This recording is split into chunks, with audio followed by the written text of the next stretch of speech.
Baik, alhamdulillah sekarang saya bersama dengan perkenalkan dulu Pak.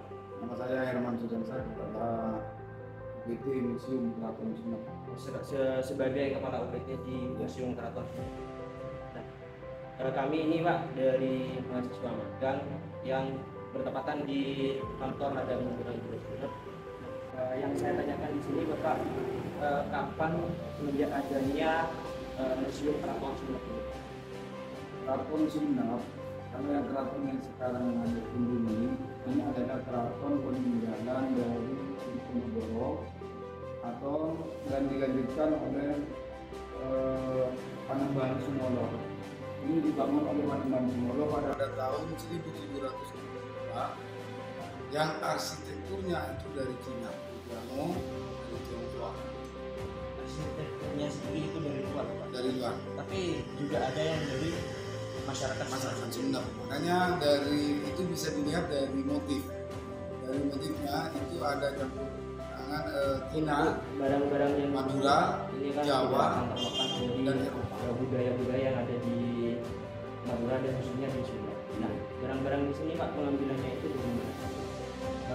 Awalnya museum keraton ini digagas oleh Dr. Hamid Abdurrahman, bupati yang ke-9. Nah, digagas barang-barangnya ini adalah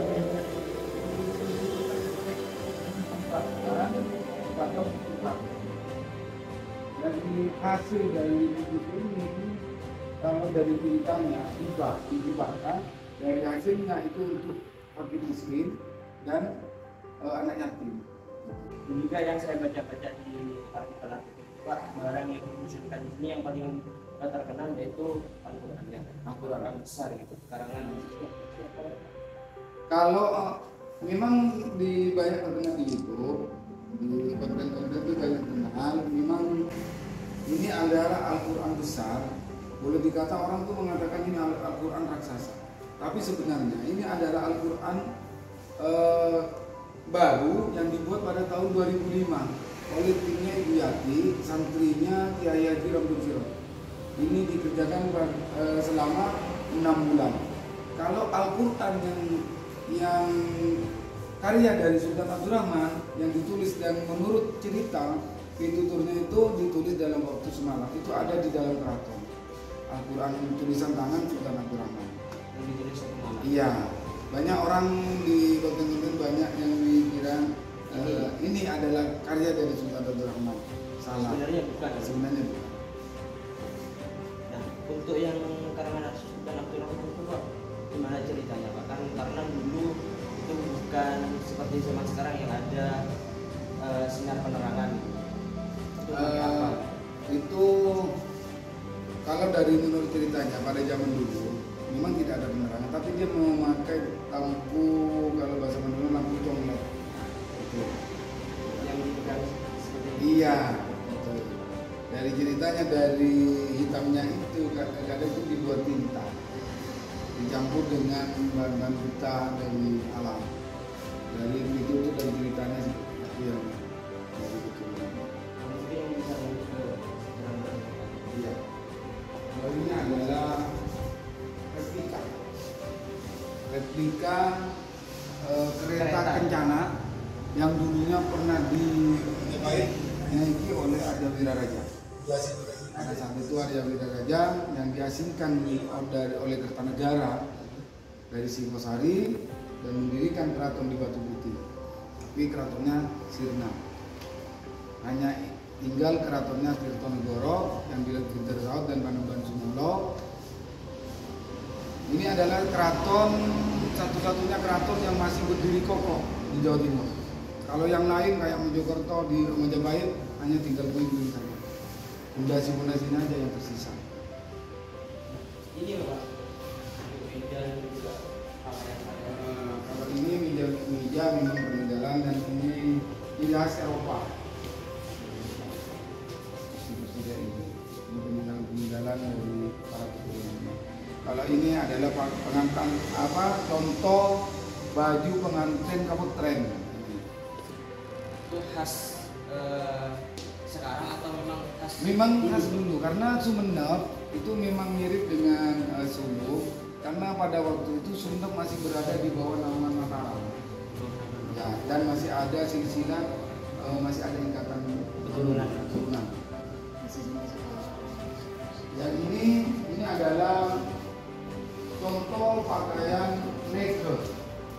Lege itu biasa dipakai pada saat malam pertama. Ini Malam pertama. ya, malam pertama. Ini sering dipakai untuk tari-tari Mangsangka. Kenapa namanya lege? Itu lege, Enak dipakai gitu. bebas. Jadi dia sudah lepas. Jadi tidak ada beban. Lege, bahasa Maduranya lege. Berarti cocok dengan istilah malam pertama. Iya. Pak. Baik. Kalau ini sendiri Pak? Ini masih peninggalan dari Cina, di Eropa. Ada tempayang yang pernah digunakan. Ini semacam kayak tempat air. Tempat air, ya, tempayang. Kalau ini sendiri Pak? Kok? Kalau ini adalah hadiah pemberian dari Raja Inggris karena Sultan Abdurrahman beliau mempunyai prestasi atau karya bisa menerjemahkan bahasa Sanskerta dalam sebuah tulisan batu ke dalam bahasa Inggris, sehingga beliau diberi gelar doktor dan ini adalah hadiahnya. Pemberian hadiah karena sudah Bisa menerjemahkan bahasa Sanskerta ke dalam bahasa Inggris. Ini adalah hadiah. Dan menurut cerita mitosnya ini masih mistis. Dulu ini pernah dipakai, banyak terjadi sesuatu hingga tidak diinginkan, banyak kudanya, dulu 4 kuda yang narik itu kudanya stres. Akhirnya pemilik kuda minta ganti karena kudanya stres. Pernah dikeluarkan. ada hal-hal mistisnya. Iya. Kalau cerita mistis memang kadang-kadang ya gimana? Dengan problem itu maka dimuseumkan di sini. Iya. Ini adalah gedung kereta, garasi kereta. Ini memang. Iya, gedung ini sekarang ini adalah posisi kita itu berada di garasi kereta yang kemudian direnovasi, difungsikan menjadi museum. Awalnya ini adalah gedung kereta, garasi kereta. Berarti kerajaan-kerajaan dulu yang punya kereta ditaruh di sini Iya, semua ya? di sini adalah garasi. Baik teman-teman sekalian, saya sekarang berada di tempat museum yang kedua, yang dimana di tempat museum yang kedua di sini ada juga yang terkenal yaitu pintu senyum, yang bahasa Maduranya adalah Labeng Mesem. Itu gimana Bapak? Maksudnya dengan adanya Labeng Mesem ini? Ya, ini dibangun pada tahun 1762 oleh Panembahan Sumolo. Ini dikatakan Labeng Mesem karena di awalnya menurut dari cerita dan tuturnya ini setiap tamu yang mau masuk keraton itu disambut dengan senyuman. Itu ada 3 versi. Versi yang pertama seperti itu. Versi yang kedua itu pada saat ada tamu, raja itu ada di atas, ada di kubah paling atas. Dia melihat ke Taman Sare. Dia melihat para putri-putri yang mandi. Raja itu senyum-senyum. Itu versi yang kedua. Ada versi yang ketiga bahwasanya di Labeng Mesem itu dulunya dijaga orang kerdil. Sehingga orang yang mau masuk keraton dengan melihat orang-orang kerdil di dalam itu mereka senyum-senyum. Makanya dinamakan dengan Labeng Mesem. Labeng Mesem. Berkenaan dengan Labeng Mesem. Saat ini saya berada di salah Gedung satu kuning. ruangan gedung kuning, yaitu yang dimana yang saya tanyakan di sini adalah barang-barang yang sangat bersejarah dan ada filosofinya juga. Oke Bapak, barang apa yang sangat bersejarah dan ada filosofinya di sini Bapak? Ya, ada barang yang di gedung kuning ini, salah satunya ini adalah lampu atau ketupan zaman kerajaan. Dimana kalau lampu ini dulu sering digunakan oleh raja dan menjadi sebuah pedoman ketika raja itu keluar dari kerajaan, perjalanan keluar, lampu ini menjadi pedoman. Istri yang menjaga di rumah. Ya, ketika lampu itu padam, berarti perjalanan raja di luar. Berarti ada sesuatu yang membahayakan dirinya. Itu menjadi tanda. Jadi raja ketika keluar, Iya, istrinya menjaga Ya. kampung ini ya Pak. Lebih dikenal dengan kalau di Madura istilahnya Tomar Kampung. Dan barang ini Pak kok kayaknya kayak seperti perhiasan-perhiasan kayak emas-emas gitu Pak. Gimana itu Ya, Pak? saya ceritakan. Ini adalah salah satu contoh perhiasan yang dulu pernah dipakai. Tapi ini bahannya bukan emas. Ini adalah berbahan perak. Kenapa?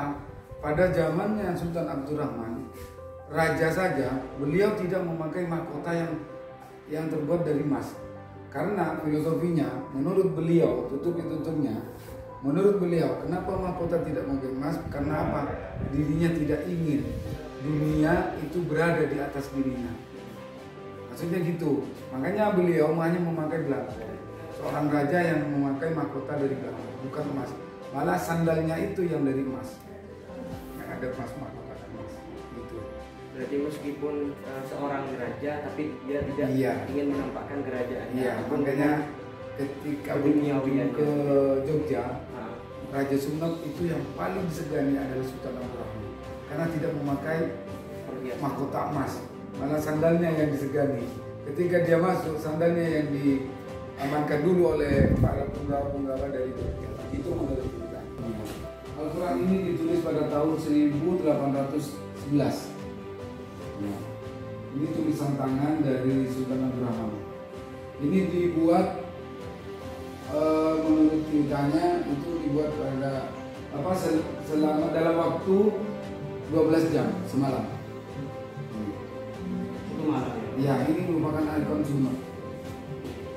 Ketika orang yang berkunjung di sini, pasti yang ditanya mana kerajaan Al-Quran. Mereka para peziarah pasti bertanya Al-Quran yang di mana Pak? Ada di sini.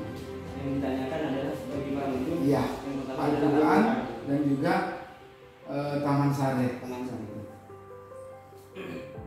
Nah, dalam penulisan Al-Quran di sini apakah ada yang membantu kayak Bapak? Kayak memegang Kalau menurut penyinaran lampu gitu. Kalau menurut ceritanya itu yang membantu penyinarannya itu pakai lampu conglek. Pakai lampu. Iya. Namun yang saya baca-baca itu Bapak yang dia memegang itu yang memegang lampunya adalah putra-putranya seperti itu. Putra-putranya. Ah, Kalau dari memang itu tuh dari sejarahnya, ya memang yang membantu bukan membantu menuliskan, cuma mendampingi. Mendampingi. Artikelnya itu mendampingi, memang mendampingi. Tapi yang menulis Sultan Abdurrahman cuma mendampingi, ada lampu di dekat. Bukan berarti dia anak cucunya ikut membantu menulis enggak. Tapi teman-teman Iya. Kalau baju besi ini Pak gimana? Ini dipakai di sini adalah baju yang dipakai pada saat itu pada saat peperangan ini. Ini adalah baju Dipakai saat peperangan. Iya, Dan juga alat-alat ya ini alat tajam ya. Ya, senjata tajamnya ini. Kalau yang di sana adalah keris. Sumenep adalah kota keris yang sudah dimakamkan dan melalui UNESCO. Sumenep adalah kota keris karena di Sumenep ada kurang lebih 400 lebih Keris. itu parangku. Salah satunya adalah perempuan intinya. Pembuatnya ya. Pembuat keris. Kalau keris-keris yang dimuseumkan di sini Bapak kan biasanya kalau orang-orang Madura itu ada istilah kayak memandikan seperti Ya, itu bagi pengelola di sini atau orang-orang lain. kalau memandikan keris itu menjadi sebuah agenda setiap bulan Suro. Biasanya yang memandikan itu adalah di Ain Lontong. Para tim di Ain Lontong itu menjadi agenda.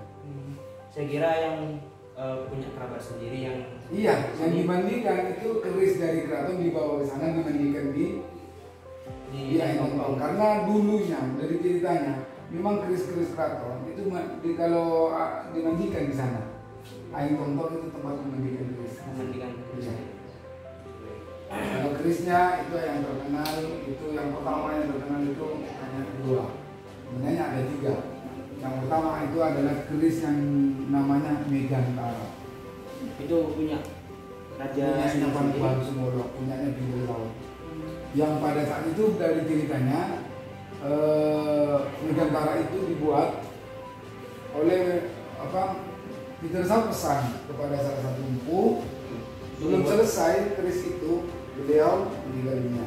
Kemudian dalam mimpi Pak membantu Allah bahwa saya punya keris belum selesai, mungkin selesai itu silakan dilanjut. Akhirnya diambillah keris itu, namanya Nugantara.